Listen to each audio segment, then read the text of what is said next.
South Africa has a motorsport history that spans many decades, many years, many families, many people. It also spans across the globe, and sometimes it comes together in one location. This is that location.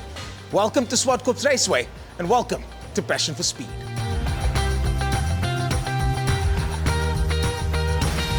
I'm standing here with Simon Blake in front of a Maserati 250F. I never thought I'd say all those words in sequence like that, Simon. But let's just be clear. This is a very special car. What makes it so special? Well, it's the state-of-the-art car from the 1954 to 58. This is a 56 model, driven by Roy Salvadori. It's commendable that you guys have chosen to bring this car out to South Africa. Thank you for that, so the rest of us get to enjoy it. But also to actually put it on a track and not just in a museum. For me personally, I wouldn't be mad at myself if I had a car like this and stuck it in a museum. Yeah. Well, in Europe, this will race against 3 or 4 other Maseratis, and then there'll be Ferrari Dinos. It's mostly sort of Lotuses, Coopers, that sort of thing that make the fields up. So when these come out, they do steal the show a bit. Steal the show, exactly. You certainly stole our eyes. It's the only front-engine Formula One car, in fact.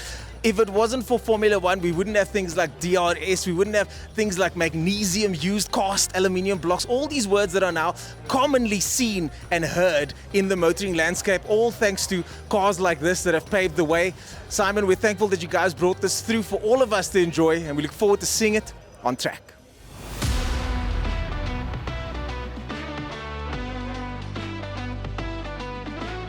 I'm chatting to a gentleman named Patty Flynn. Patty, in short, could you give us a brief synopsis of who you are and what you do? Okay.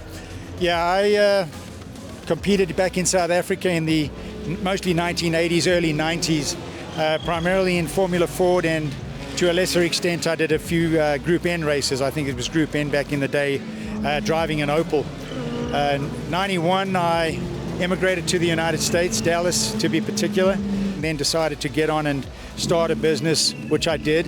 We're mostly involved in the chemical industry. My company's Crosslink Kiwi. We merged 2 teams, my team with Kiwi Motorsport, and we ran 10, 11 cars in the Formula 4, Formula 3 program across North America. So Patty, you basically, to break it down for the audience out there, at this stage of your career, you're helping young motorsport drivers progress to the next level, guiding them through the process. You guys are heavily involved with something I'm quite passionate about, driver development and driver training. Yeah, so that was one of the things that it's very difficult to get into competitive motorsport. It's simple to get into a club scene, but when you get into really competitive motorsport on the actual ladder to perhaps Indy cars, perhaps LMP1, P2, P3, or even Formula One, but that's stratospherically far out there. You need guys like me who can come in there and help advance the program. That's what I decided to do. I decided to give back at that level. Motorsport really does have levels, and this is a gentleman that plays at some of the highest levels in the world. Patty Flynn, thanks for chatting to us. We appreciate what you do for the sport, and we appreciate what you've done for the drivers.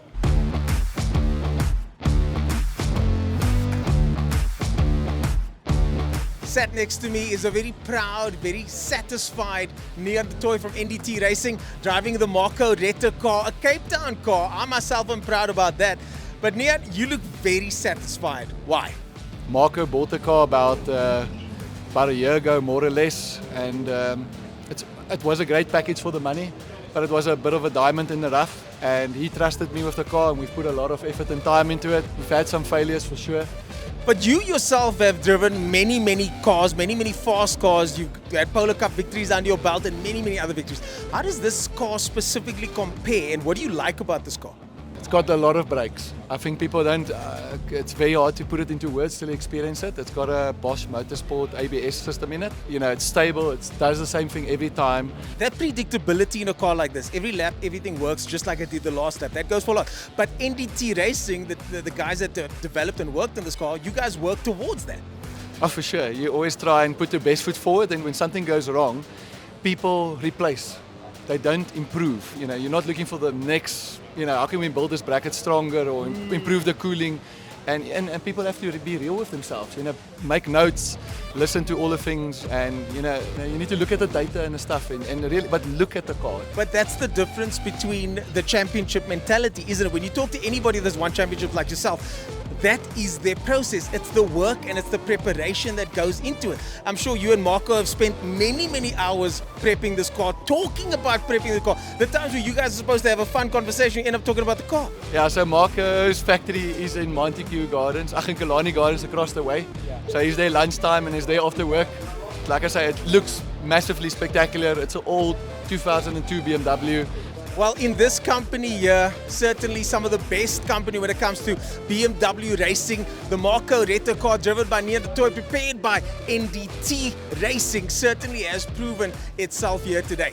Myself as a Cape Townian, proud to see this car attracting the attention that it has, and also proud to see the car taking the flag. To you and the rest of the team, strength to strength, I'm sure. And I know you guys want to get the car sold, but maybe a couple more laps down the line in the future.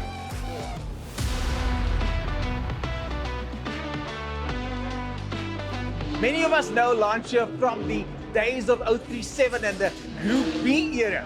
But there was another phase in the company's famed history, and that was Group 5 racing, where this car behind me was a two-time champion and a Le Mans class winner.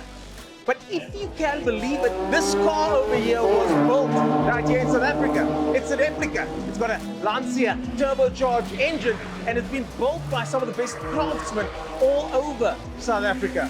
This is the Lancia Beta Group 5, and I can't wait to see it in action.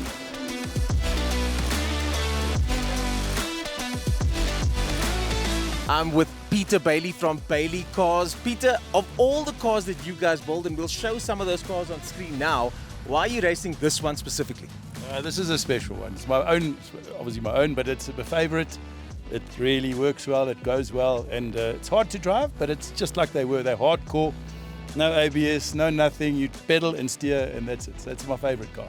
Could you elaborate for me on the build of this car, the strengthening that you've done, and why is it difficult to drive? Around about 1970, these cars were just going phenomenally fast. They were doing 390 k's an hour, which is unheard of. And the first two guys in Germany wiped themselves out, and it was made of tiny aluminium, and that's it. And so much so the German test drivers said, listen, they can't drive these things. So they got an English guy by the name of David Piper. He got in and he made the car famous. The David Piper that started the Piper Revival series. He cut his teeth on these cars and he won everything.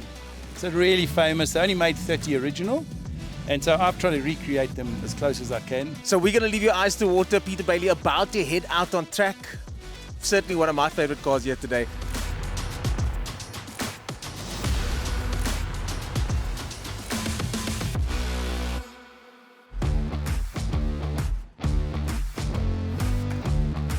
I'm standing here with Clive Puey, a man that has raced over many decades, and you're racing some very special machinery today with a very special story attached to it.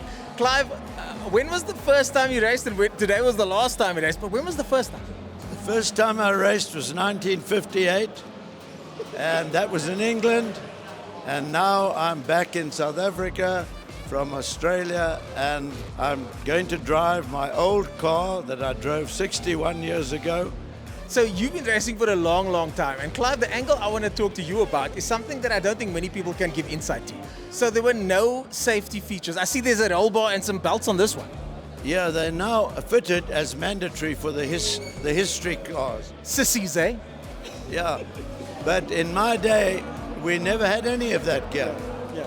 And if you rolled over, you had to just hope you fell out. In 1967, I got burnt. I did a 100-mile-an-hour crash. I got thrown out of this car, and I fell into that little scrub we have in Cape Town, aloe vera, and it got all over my face. So when I got to the hospital, they after 4 days, lifted it off, and I was pink like a baby's bottom. It was spectacular. At the ripe age of 82, about to go out racing again, Motorsport certainly has a way of calling us back, and Clive here is the quintessential example of that. Let's go check out this incredible car in action, but this time with belts and a helmet. Eh?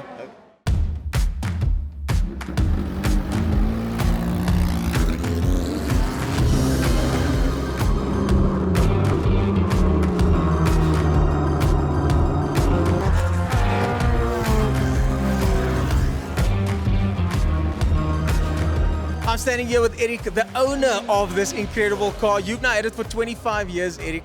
And the question I want to ask you is, what is it like to drive? It's absolute fun. It's very direct. And Surprisingly, for me at least. yes, it is. It's just sliding around. You're moving around. It's really fun. It's a lot of fun. The tires on these cars are the original spec, as you said. Back then, the slip angles were big. The cars would slide around a lot. This one moves around the same then. Yes. Well, the older they get, the more they slide. So this one is sliding less than the previous ones. Yeah. And just to be clear, what color is that exactly? It's not clear. Some people say it's blue, others say it's green. I always think it's green, but it's a good question. Well, Greenish blue, bluish green.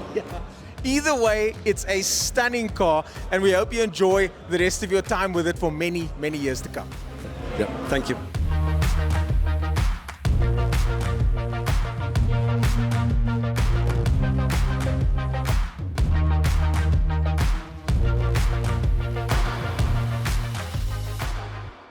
And so another day of motoring and motorsport comes to an end, and I for sure am glad that I made the trek all the way up to Swartkorps from Cape Town. Mike, you're missing out.